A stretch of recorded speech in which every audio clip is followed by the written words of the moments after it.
ధన్యవాదాలు అధ్యక్ష. నేను గౌరవ మంత్రి గారిని సూటిగా ఒక 5-6 ప్రశ్నలు మాత్రమే అడుగుతాను, ఉపోద్ఘాతంలోకి వెళ్ళను అధ్యక్ష.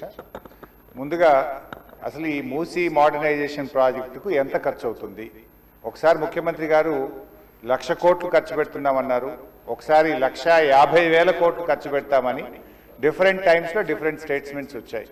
అసలు ఈ మూసీ ప్రాజెక్టు సుందరీకరణ మీద రాష్ట్ర ప్రభుత్వం ఎంత ఖర్చు పెట్టాలనుకుంటుంది? ఎందుకంటే ఒకవైపు పిల్లల స్కాలర్షిప్లు ఇవ్వమంటే డబ్బులు లేవు, కోసుక తింటారా అంటున్నారు, లేదా రిటైర్డ్ ఎంప్లాయీస్కు డబ్బులు ఇవ్వండి అంటే డబ్బులు లేవంటున్నారు. మూసీ సుందరీకరణ మీద 1,00,000 కోట్ల 1,50,000 కోట్ల ఎంత ఖర్చు పెడతామనుకుంటుంది ప్రభుత్వం? సూటిగా సమాధానం చెప్పండి. 2, ఇప్పటి వరకు మూసీ సుందరీకరణలో ఎన్ని నివాసాలు కూల్చివేశారు? ఆ కూల్చివేసిన నివాసాలకు 2013 భూసేకరణ చట్టం కింద పాత ఇండ్లకు కంపెన్సేషన్ ఇచ్చారా, వేజ్ లాస్ ఇచ్చారా, లేదా సింపుల్గా కేసీఆర్ గారు కట్టిన డబుల్ బెడ్రూమ్ ఇళ్లలో అసైన్మెంట్ చేసి పంపారా? 2013 భూసేకరణ చట్టం ప్రకారంగా 14.5 లక్షల రూపాయల డబ్బు ఇవ్వాలి వాళ్ళకు, పాత ఇంటికి R&Bతో ఎస్టిమేట్ చేసి డబ్బులు ఇవ్వాలి, అదేవిధంగా సెలబుల్ రైట్స్తో కూడినటువంటి 200 గజాల స్థలంలో కట్టిన ఇల్లు ఇవ్వాలి. ఆ రకంగా ఇచ్చారా, ఇవ్వలేదా, ఇస్తే ఎప్పట్లోకి ఇస్తారు, ఎన్ని నివాసాలు కూల్చారు?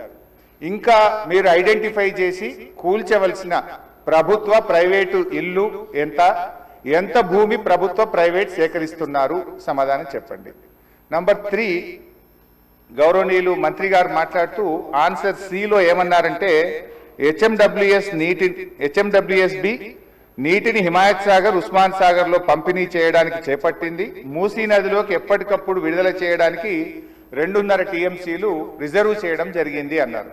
అంటే స్వచ్ఛమైన గోదావరి జలాలను మూసీలో వదులుతామన్నారు, సంతోషం. మరి ఈ 2.5 టీఎంసీల గోదావరి జలాలు ఎక్కడి నుంచి తెస్తున్నారు?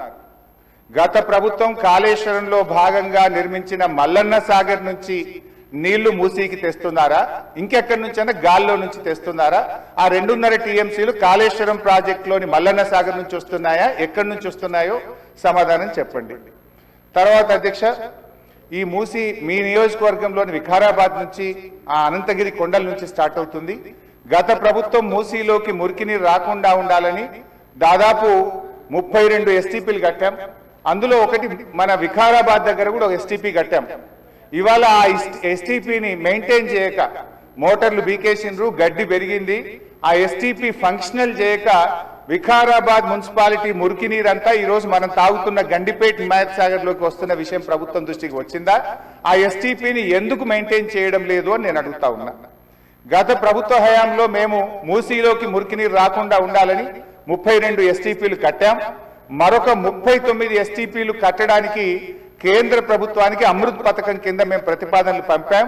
అవి మంజూరు వచ్చాయా, ప్రారంభించారా, ఏ దశలో ఉన్నాయో సమాధానం చెప్పండి.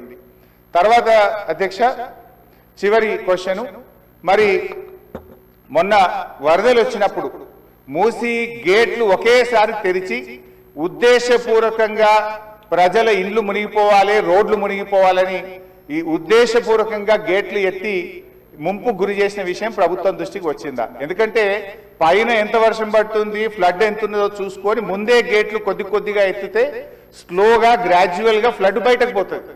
కానీ గేట్లు ఆపిపెట్టి ప్రాజెక్టు మొత్తం నిండిన తర్వాత ఒకేసారి గేట్లు తెరవడం ద్వారా ఓఆర్ఆర్ యొక్క మరి పక్కనుండేటువంటి రోడ్లు కానీ, ఓఆర్ఆర్ యొక్క మన పక్కనుండే రోడ్లు, ఇండ్లు ముంపు ఉద్దేశపూర్వకంగా కావాలనే ప్రభుత్వ పెద్దల యొక్క ఆదేశాలతో ఈ గేట్లు ఎత్తి ముంపు గురి చేసిన విషయం ప్రభుత్వం దృష్టికి వచ్చిందా? ఎందుకు ఆ రకంగా గేట్లు ఎత్తారు?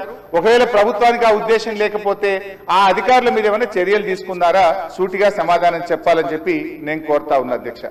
చివరిగా నేను చెప్పేది, మీరు పేదవాళ్ళ ఇండ్లకి రాకండి. మూసీ సుందరీకరణ పేరిట పేదల ఇండ్లు కూలగొడితే బీఆర్ఎస్ పార్టీ సీరియస్ గా వ్యతిరేకిస్తుంది. అవసరమైతే బుల్డోజర్లకు అడ్డంగా పడుకోనైనా అడ్డుకుంటామని గతంలో చెప్పాం. ఖాళీ స్థలాలు ఉన్నాయి, మీరు ఖాళీ స్థలాల్లో దాన్ని డెవలప్ చేయండి. మూసీలోకి గోదావరి నీళ్లు తెండి, మురికి నీరు లేకుండా చూడండి. కానీ మూసీ పేరిట పేదల ఇండ్లు కూలిస్తే మాత్రం బీఆర్ఎస్ పార్టీ ఎంత మాత్రం ఒప్పుకోదని మీ ద్వారా ప్రభుత్వాన్ని తెలియజేస్తున్నాం. శ్రీ కె శంకరయ్య గారు.